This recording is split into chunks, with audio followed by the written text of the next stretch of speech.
ururka Asdiqaa Alkhayr ayaa tababar u qabtay arday laga soo kala xulay dugsiyada sare iyo qaar ka mid ah jaamacadaha gobolka Banaadir. Tababarkan ayaa ardayda lagu barayay xirfadda guusha iyo sida ay kaga mira dhalin lahaayeen hadafyadooda waxbarasho. Ku dhawaad 100 arday oo isugu jira wiilal iyo gabdho ayaa ka faa'iideystay tababarkan. Injineer Cabdiwahaab Cumar oo ah gudoomiyaha ururka Asdiqaa Alkhayr ayaa ka warbixiyay ujeedka tababarkan iyo guud ahaan howlaha ay bulshada u hayaan. inta kadib ururka Asdiqaa Alkhayr hadii aan warbixin yar idinka siiyo waa urur markaasi ay asaaseen dhalinyaro aqoon-yahano Soomaaliyeed ah waxa ay markaasi u bohoobeen waxa ay tahay wax u qabadka bulshadooda gaar ahaan dhalinyarada mashaariicda ama waxyaabaha aan wax ka qabano waxa kamid ah tababarada noocan oo kala ah oo ardayda lagu dhiirigelinayo ama markaasi lagu tababarayo sida waxbarashadooda ay markaasi heer sare aga gaari lahaayeen iyo sidii markaasi ay u noqon lahaayeen arday naajix ah oo ku guuleysta waxbarashada waxa kamid ah waxyaabaha wax ka qabano inagoo taageerna dadka danyarta ah ee aan awoodin haday aan la dhanka waxbarashada iyo sidoo kale barnaamijyo sida barnaamij aan Ramadaanka u qabano oo Ramadaankii saddexaad aan qabanay oo ah afurinta dadka danyarta ah dad far badan oo danyar ah ayaa barnaamijkaasi ka faa'iideystay oo aan ku afurinay sidoo kale tartamo aan u qabanayno ardayda dugsiyada Quraanka dhigata markaasi aan ku dhiirigelinayna sidii ay u baran lahaayeen Quraanka Kariimka inuu ugu dadaali lahaayeen iyo qaar kale oo arday oo markaasi iskuulaadka iyana dhigta tartamadaasi ayaa kamid ah barnaamijyadeena iyo sidoo kale waxa kamid ah barnaamijyada wacyigelinta iyadana door muhiim ah aynu ka qaadanaa hadii ay ahaan lahayd dhanka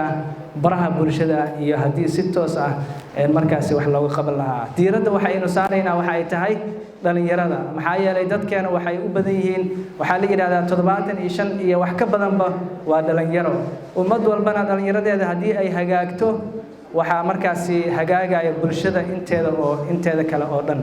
dal walbana waxa dhiso waa dhalinyaradooda aad iyo aad ayaan mar labaad iyo mar saddexaad baan idinku mahad celinayaa barnaamijkan qiimaha leh oo rajaynayo wax badan inaan ka faa'iidi doontaan idina soo xulnay macallimiin markaasi ama tababarayaal xul ah tababarkan ayaa inta uu socday waxa casharo kala duwan ka bixinayay tababarayaal magac iyo kaalin sare ku leh waxbarashada dalka saacad walba inay xisaabsan tahay saacad walba inaan meel ku bixinayo marka hadda waxa isleedahay waqtiga bismillah waqti la ama wajirtay waa iska buuxday hadhowna waa ka doodin doonaa howlaha ku yaal iyo waqtiga yaa badan waa ka doodi doonaa insha Allah waayahay xadiiska intaas ku ekeenayna waxa la dadka guuleystay waa dad avid readers ah readers lagu dhihin good readers lagu dhihin best readers lagu dhihin waa avid macnaheedu waxa waaye akhris ma kala joojiyaan يعني waa daily waa saacad jadwal uu sameeysan yahay jadwalka haday uu macallinka sameeynayo isbuuclaha ahaa maadooyinka uu sameeynaysid mar walba wax aqrinayso waxa ku dartaa waxyaabo kale qoraal kale hadda awalka hore buugaga la raadin jiray qofka waa inuu buug helaa waa inuu safraa waa inuu socdaa Ustaad Cabdulqaadir Cali Xiiray oo kamid ah dhalinyarada aqoon-yahanada ah ayaa ardayda kula dardaarmay inay ka faa'iideystaan fursadani oo aysan nasiib u yeelan inay helaan dhalinyarada asaagooda ah waa waqtigiisa waxa waaye ma xadidneen waa iska cunaa iska caawa iska socdaa mina kan kale waqtigiisa waxa waa waqti xadidan ayuu ahaa sida meesha ka cad waqtiga salaad uu dukanaay dad meesha waxa jira urdada laga soo kaco subaxii ayaga laga kacina ma aha waqtiga in adiga laga kaciyo ma aha waa in adiga waqtigaaga ku xisaabsanaada mina hadda kadib waxaan filaa maanta wixii ka dambeeyo inaan waqtiga waxa waaye dhamaantiin uu isan idinkaga lumin maala yacni mid kale inaad sameysaan reading mina wax akhrin badan inaad sameysaan qaar ka mid ah ardaydii ka faa'iideystay barnaamijkani ayaa kaga mahad celiyay Asdiqaa Alkhayr cilmiga ay ka kororsadeen muddada uu socday tababarkan waxaan rabaa inaan aad ugu mahad celiyo dhalinyarta agaasimay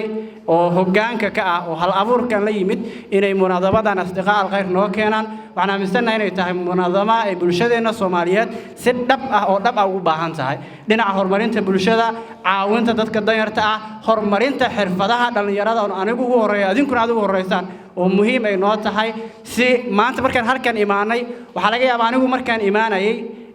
waxaan ka filayay inaan faa'iideystay